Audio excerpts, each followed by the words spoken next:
हम लोग जहां गए थे वो पुलिस स्टेशन ही नहीं था। मैं बताता हूं।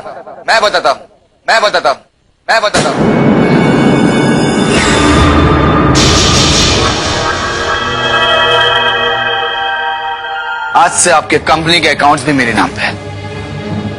आज से आपके फ्लैट्स, आपके प्लॉट्स, आपके बंगलोज, आपकी फैक्ट्रीज, आपकी गाड़ियां, सब कुछ मेरा है, मेरा। आज से संस्कार बिजनेस ग्लोबल एम्पायर का मैं इकलौता मालिक हूं, कुंवर वाइट से।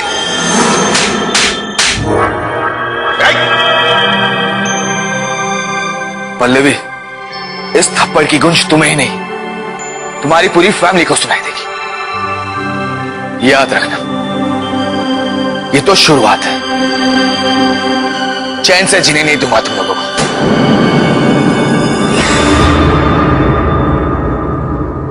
सुन सुन,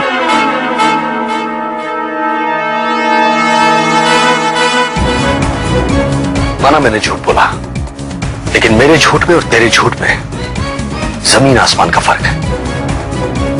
मैंने झूठ मजबूरी में बोला है और तूने मक्कारी में। अगर तू ये समझता है कि पैसों की वजह से मेरा परिवार टूट जाएगा, तो मुझे बड़ी दया आती तेरी सोच पर। मेरा ये परिवार इतना कमजोर नहीं है।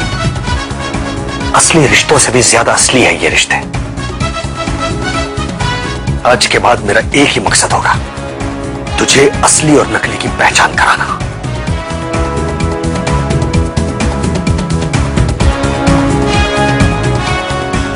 सुन सुन सुन, हे सुन, मेरी बात पूरी नहीं हुई है।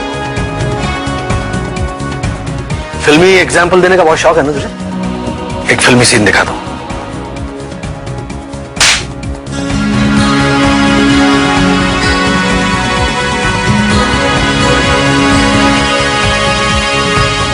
मैं तुझे चैलेंज करता हूं, तो अपने हाथों से ये कागजात मुझे ला कर देगा।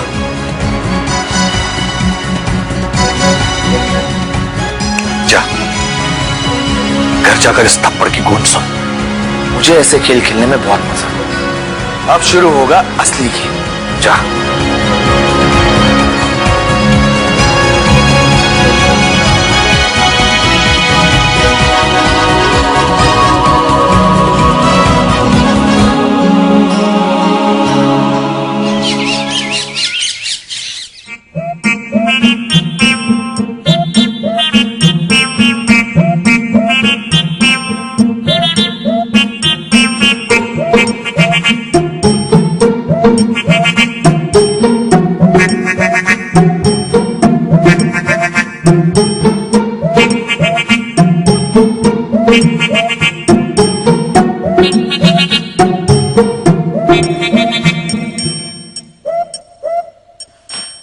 पूर्वा, मैं अभी बैंक से आ रहा हूं और ये मोहित का बच्चा सही कह रहा है। अंकल के सारे बैंक अकाउंट फ्रीज कर दिए और तेरे अकाउंट में भी सिर्फ 21,000 रुपए बचे। स्वाद होटल का 19,000 का बिल देने के बाद तेरे अकाउंट में सिर्फ 2,000 रुपए बचेंगे। ये क्या कर रहा है? कुछ कर ना, घर में मंदी आ गई है और जब मंदी आती है ना तो सब लोग अपना स्टाफ कम कर देते हैं। तू भी अपना स्टाफ कम कर। सुन रहा है तू?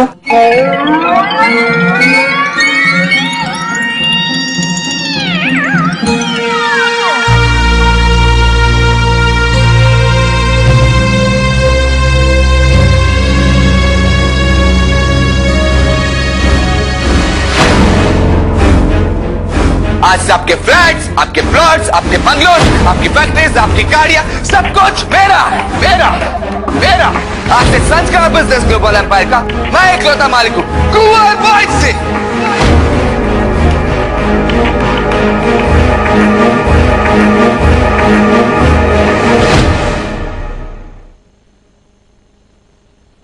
तुम लोगों से कुछ कहना है? हाँ ब्रो, हम जानता था मोहित शाह को सीधा करने के लिए तुम जरूर कोई प्लानिंग किया होगा। बताओ फिर क्या प्लानिंग किया है? मैंने कोई प्लान नहीं किया है।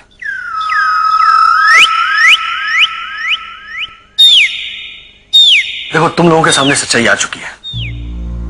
इतने दिनों तक मैं अपनी तनख्वाह में से तुम लोगों को पैसे देता था, लेकिन अब ये मुमकिन नहीं है। इसलिए क्या भाईला? इसलिए तू हम लोग को इधर से जाने को बोलेगा का? तेरे को क्या लगता है हम लोग सब इधर पैसे के लिए काम कर रहे हैं? नहीं, हमारा मतलब है तुलिका जी ठीक कह रही हैं। हम नाव के मूषक नहीं है कि नाव डूबेगी तो हम सब कूद जाएंगे। हम साथ तैरे हैं और साथ ही डूबेंगे। अरे अब भाई भैया हमें इतना पराया मत समझो। अरे मेरी पूरी बात तो सुनो। मैं किसी को इस परिवार से निकाल नहीं रहा हूं। मेरे कहने का मतलब यह है कि अब हम सबको मिलकर काम करना है और इस परिवार को चलाना है। हम सब जानते हैं कि यह परिवार सच्चा है, लेकिन अब हमारे रिश्तों की परीक्षा की घड़ी आ गई है और इस जंग में तुम्हें मेरा साथ देना है। हाँ पूर्व, हम सब तुम्हारे साथ हैं। और मैं भी तो तुम लोगों के साथ हूं। बिल्कुल आंटी, इस मुसीबत का हम सब मिलकर सामना करेंगे। कौन सी मुसीबत अपूर्वा? आंटी, मोहित ने धोखे से प्रॉपर्टी छीन ली है ना, वो मुसीबत। अरे हाँ, अब याद आ गया। लेकिन अपूर्वा, मोहित ने 1-2 साइन करके पूरी प्रॉपर्टी अपने नाम पे कर दी। ऐसे कैसे हो सकता है? कोई तो रास्ता होगा। पूर्व, ये बात तो आंटी जी एकदम बराबर बोला है। हमारा दिमाग में एक तो आइडिया है, क्यों ना हम अंकल जी से ये सब मामले में सलाह ले। वो तो कितना बड़ा आदमी है। हाँ, अंकल जी का ये सब मामला में कितना कांटेक्ट होगा, वो जरूर हमको कोई ना कोई रास्ता दिखा सकता है।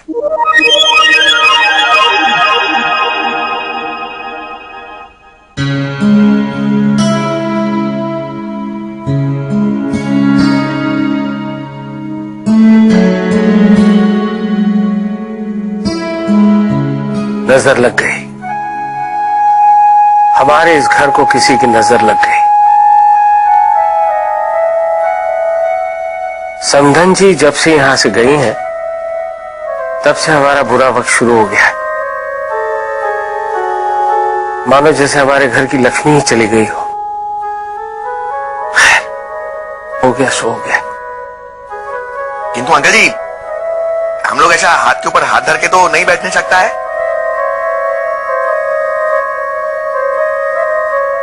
परेश बेटा, मैं तुम्हारे पास। अंकल जी, एक ही रास्ता तो चाहिए हम लोग को। बेटा, तुम इतने बड़े लॉयर हो, इतनी बड़ी लॉ फर्म में काम करते हो और तुम जानते हो ये सारी बातें। तुम ही बताओ क्या रास्ता निकल सकता है। उड़ी बाबा, ये तो हम उल्टा फंस गया। हम तो ये भूल गया कि अंकल की नजर में हम खुद वकील है। वो तो हमसे रास्ता पूछेगा। क्या सोच रहे हो बेटा? रास्ता निकलेगा ना, कुछ हो पाएगा ना बेटा। देखिए अंकल जी, अगर एक एंगल से देखेगा तो हम बहुत कुछ कर सकता है, किंतु दूसरा एंगल से देखेगा तो हम कुछ भी नहीं करने सकता है। मतलब ये है अंकल जी कि अगर एक एंगल से देखेगा तो मोहित शाह ने लीगल काम किया है, किंतु उसी चीज को अगर दूसरा एंगल से देखेगा तो उसने इलीगल काम किया है। बेटा, मुझे सिर्फ इतना बताओ कि धोखेबाजी का केस हम उस पर कर सकते हैं या नहीं, और ये केस हम जीतेंगे या नहीं। अंकल जी, अगर एक एंगल से देखेगा तो हम केस जीत भी सकता है, और अगर दूसरा एंगल से देखेगा तो हम केस नहीं भी जीत सकता है। बेटा, ये दो बातें क्यों कर रहे हो? साफ साफ बताओ ना, बात क्या है। हाँ बराबर। अंकल जी, क्या होता है, जितना भी लीगल मैटर होता है ना, उसके अंदर 2 एंगल होता है। एक एंगल जो होता है वो पॉजिटिव होता है और एक नेगेटिव होता है। तो मतलब कि हम कुछ कर भी सकता है और कुछ नहीं भी कर सकता है। इसकी कोई बात मेरी समझ में नहीं आ रही है।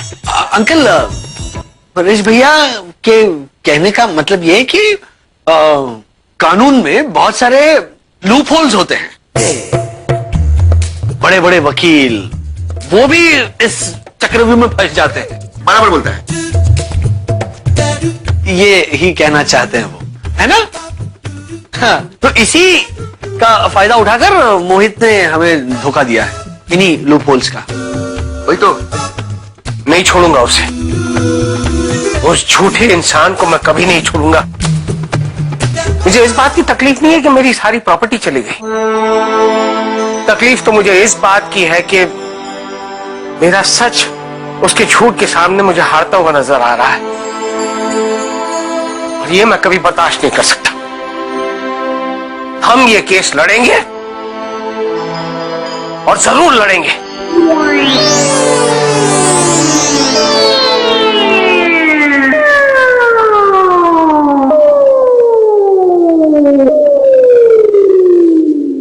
देखिए, आपके और अंकल जी के कहने में आके हमने जाकर मोहित शाह के खिलाफ अदालत में धोखाधड़ी का केस ठोक दिया, किंतु हमारा कानून ने, हमारा अदालत ने हमको क्या दिया? एक तो तारीख 1.5 महीने बाद का, एक तो ऐसा तारीख जो...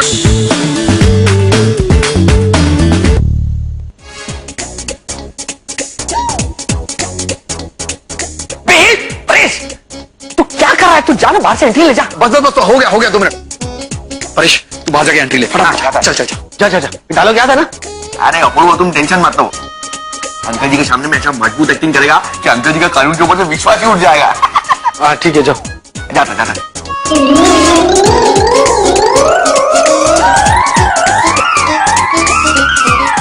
विश्वास उठ गया अपूर्व, हमारा तो कानून के ऊपर से विश्वास ही उठ गया अपूर्व। हाँ? अबे मुझे सुनाई नहीं दे रहा है, जोर से बोलना। विश्वास उठ गया है हमारा, विश्वास उठ गया अपूर्व। पिताजी, हमारा कानून के ऊपर से विश्वास ही उठ गया। आगे आगे आगे। हम इसके लिए वकील बना क्योंकि हमको लगता था कि एक कानून गरीबों और मजलूमों का हेल्प करने के लिए बना है। आज हमको ये मालूम हुआ पिताजी कि अमीर लोग के हाथ का कठपुतली बन के रह गया कानून। बेटा, ये क्या कह रहे हो बेटा? हम तो तुमसे उम्मीद लगाकर बैठे कि तुम समधी जी को न्याय दिलाओगे और उनका केस लड़कर उनके हक वापस दिलाओगे और उस मोहित को सजा दिलाओगे, लेकिन तुम ही हिम्मत हार जाओगे तो बेटा कैसे चलेगा बेटा? हमको माफ कर दीजिए पिताजी, अंधे कानून के सामने आज हम लाचार हो गया पिताजी, लाचार हो गया। ऐसा क्या हुआ है बेटा? ऐसा क्यों बोल रहे हो? अंकल जी, वही हुआ जो दामिनी के साथ में हुआ, जो कामिनी, यामिनी और भामिनी के साथ में हुआ। ये सब कौन है? उषा, एक मिनट प्लीज प्लीज। बेटा, साफ साफ बताओ कि अदालत में हुआ क्या? हाँ पिताजी, देखिए, आपके और अंकल जी के कहने में आके हमने जाकर मोहित शाह के खिलाफ अदालत में धोखाधड़ी का केस ठोक दिया, किंतु हमारा कानून ने, हमारा अदालत ने हमको क्या दिया? एक तो तारीख 1.5 महीने बाद का, एक तो ऐसा तारीख जो ना कभी आया है और ना कभी आएगा। लेकिन परेश, तुम तो वकील नहीं हो, फिर तुम्हें तारीख कैसे मिल सकती है? ना परेश वकील नहीं है।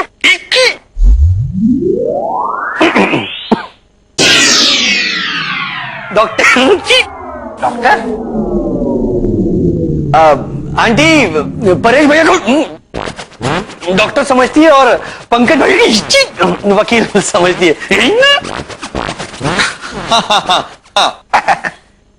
हाँ। ओफो उषा, ये तुम्हारी भूलने की बीमारी। अच्छा है कि आज तक इसने मुझसे नहीं पूछा कि आप हमारे हैं कौन। क्या धीरू आप भी। लेकिन परेश बेटा, तुम हिम्मत मत हारना, अगली तारीख को जम कर केस लड़ना, और मुझे पूरा यकीन है कि ये केस हम जरूर जीत जाएंगे। कुछ नहीं होगा अंकल जी, अगली तारीख को, अगली तारीख के पहले एक ट्रक आएगा और हमको उड़ा के चला जाएगा, और केस बना देंगे रोड एक्सीडेंट का, और हाथ में देने के बाद परिवार को पागल करार देके पागल खाना का भीतर में डाल दिया जाएगा। ना तो कोई सच्चाई के खिलाफ लड़ने वाला बचेगा और ना ही कोई इंसाफ मांगने वाला। यही बहस किया कि रह जाएगा केवल एक तारीख। जज साहब को हम बोला कि जज साहब, कानून से इंसाफ मांगने वालों को कभी इंसाफ नहीं मिलता है, उनको मिलता है तो केवल एक तारीख, तारीख पे तारीख, तारीख पे तारीख, तारीख पे तारीख, और तारीख का एक वकील लोगों ने तारीख का इस्तेमाल कानून के खिलाफ एक तो हथियार की तरह किया है, जानता है आप। और हमने कोर्ट में ये बात बोला कि माय लॉर्ड, एक वकील लोग 2 तारीख के बीच में कोर्ट के बाहर में कानून का धंधा करता है, धंधा, जहां पर गवाह को खरीदा जाता है, बेचा जाता है, यहां तक कि मार डाला जाता है, किंतु आदमी को मिलता क्या है? तारीख खुद बन जाता है एक तो तारीख। बेटा बस कर। और पिताजी, उसके बाद बचता क्या है? कैलेंडर के ऊपर। अंकल जी, इतना सब कुछ होने के बाद भी कानून ने, अदालत ने हमको क्या दिया? एक तो तारीख, हम कुछ करने नहीं सका पिताजी, हम कुछ करने नहीं सका। अब 3 दिन के बाद वो मोहित शाह आएगा और फिर हम सब लोग को एक घर छोड़ के जाना ही होगा।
एक बात मेरे समझ में नहीं आ रही है, परेश को इस तरह से झूठ बोलने की क्या जरूरत थी? क्योंकि मैंने उससे कहा था। तो अपूर्वा, तुमने ये बात साफ साफ धीरू से क्यों नहीं कही? मैं कैसे कहता आंटी? अंकल की नजरों में परेश वकील है। अगर उन्हें पता चल जाएगा कि परेश भैया वकील नहीं है और हम सब झूठे हैं, ऑलरेडी उन्हें एक सदमा लग चुका है और मैं उन्हें दूसरा सदमा नहीं देना चाहता था।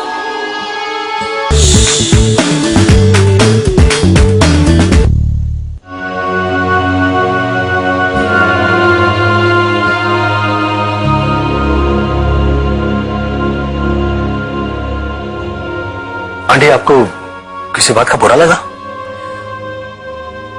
अपूर्वा, एक बात मेरे समझ में नहीं आ रही है, परेश को इस तरह से झूठ बोलने की क्या जरूरत थी?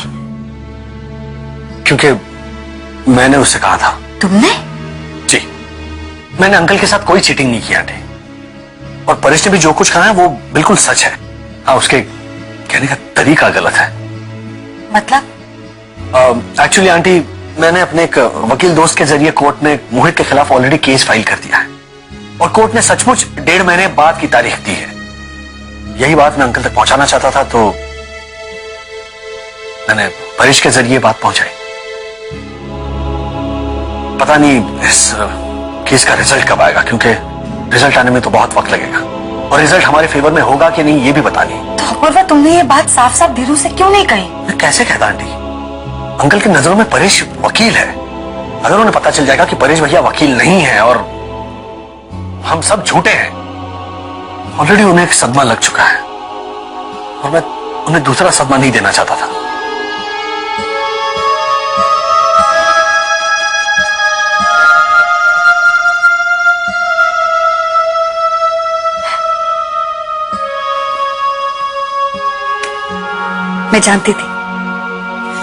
मैं जानती थी तुम मुझे कभी धोखा नहीं दोगी। अपूर्वा, तुम सिर्फ मेरे दामाद नहीं, मेरे बेटे जैसे हो।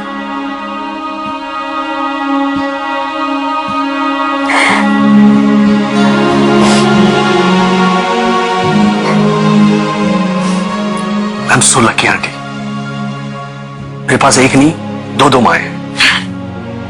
हाँ, दोनों भगे मारने में एक्सपर्ट है, वो बात अलग है, और उनके भगे संभालते संभालते मेरी जान निकल जाती है, ये भी उतना ही सच है। लेकिन तुम्हें सिर्फ भगे ही नहीं, इस पूरे परिवार को संभालना है इस मुश्किल घड़ी में।